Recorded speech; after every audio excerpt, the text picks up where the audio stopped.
नमस्कार दोस्तों, आज का क्वेश्चन हमारे पास है क्वेश्चन नंबर 79। ठीक है, और ये क्वेश्चन जो है गेट 2021 में ही पूछा गया है। क्वेश्चन देखो, कह रहा है among the term symbols 4s1 2d7/3 इस टर्म सिंबल दे रखे, कुछ क्या choose the option possible in LS coupling notation. तो ये जो सिंबल दे रखे हैं ना, कौन सा ऑप्शंस होंगे या ऑप्शन होगा जो पॉसिबल हो सकते हैं। ठीक है, तो ये जो पहला ही हमें दे रखा है ये क्या है 4s1, ये तो देखते हैं ये पॉसिबल है या नहीं है।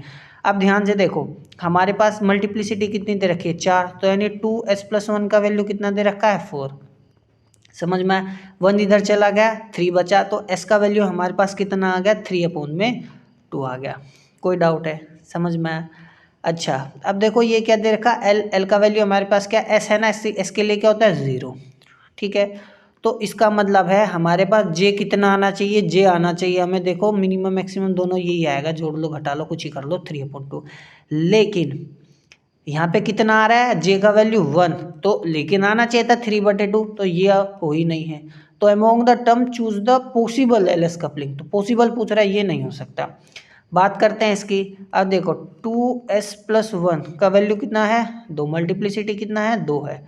ठीक है, यहाँ से s का वैल्यू कितना आया 1/2 आ गया। अब देखो d है, तो d कहने का मतलब l का वैल्यू कितना है 2 है।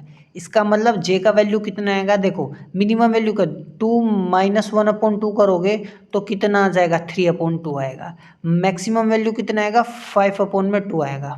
ठीक है, अब जोड़ लो घटा लो, मतलब अब मिनिमम में एक जोड़ दोगे तो मैक्सिमम तक पहुंच गए। ठीक है ना, तो मतलब ये है।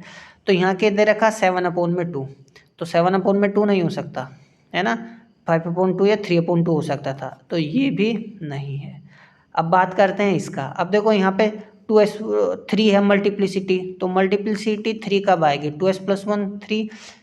ठीक है ना, s का वैल्यू हमारे पास कितना आ गया 1, तो s का वैल्यू कितना आया 1। ठीक है, कोई डाउट है? अब यहाँ पे देखो l कितना है, l होगा s दे रखा है, तो l का वैल्यू कितना हो गया 0। तो दिस इम्प्लाइज दैट j कितना आ गया हमारे पास, दोनों को जोड़ लो घटा लो कुछ ही कर लो 1 आएगा। ठीक है, तो ये 1 है एक्चुअली में। ठीक है ना, तो कहने का मतलब है ये पॉसिबल है, ये पॉसिबल नहीं था। अब इसको चेक कर लो, 2s+1 है ना हमारे पास, तो 2s+1 किसके इक्वल दे रखा है हमें, मल्टीप्लिसिटी 2, तो s का वैल्यू सीधी सी बात है कितना आ गया 1/2 आ गया। l कितना है l, d का वैल्यू l कितना है हमारे पास 2 है, d है ना, तो यहाँ से देखो j कितना आ जाएगा 3/2 आएगा और 5/2 आएगा। ठीक है, तो 3/2 और 5/2 है, तो यानी ये भी पॉसिबल है ना। 3/2 नहीं, लेकिन 5/2 तो हो सकता है, तो 5/2 यानी ये स्पेक्ट्रोस्कोपिक टर्म पॉसिबल है। तो हमारे पास ये आंसर कितना आएगा, आंसर आएगा सी डी। तो यहाँ पर ऑप्शन होगा सी डी का। ठीक है, तो ध्यान रखना इस बात का। तो मिलते हैं अगले क्वेश्चन में, तब तक के लिए नमस्कार, पढ़ते रहिए।